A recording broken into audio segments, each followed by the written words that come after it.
เพิ่งเลิกงานมาพี่น้องมื้อนี้เริ่มมาเก็บผักบุ้งข้างๆหอนี่ล่ะมื้อนี้สงสัยสิได้กินอาหารญี่ปุ่น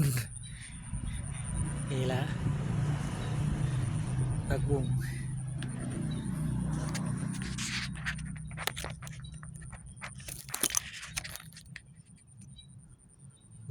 ฝนตกกำลังงามๆเลย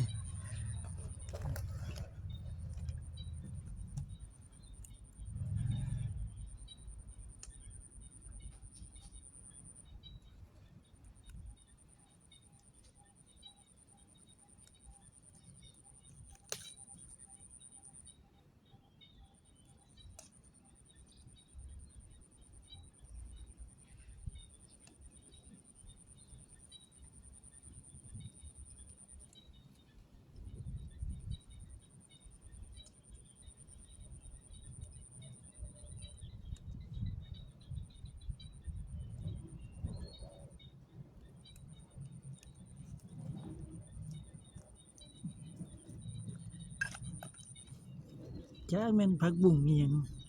มันบ่คือผักบุ้งบ้านเฮามันยอดมันใหญ่ๆบ้านเฮายอดน้อยๆแดงๆ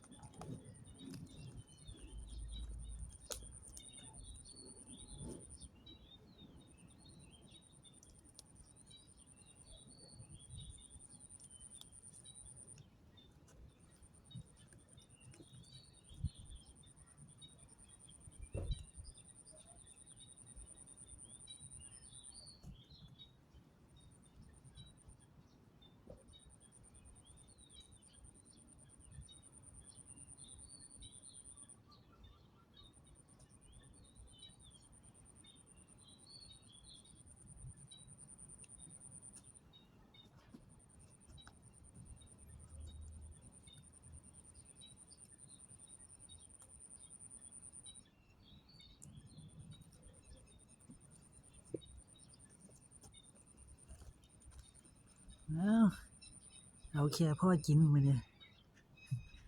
ใส่มาม่าห่อหนึ่งก็พอแล้วส่ำนี้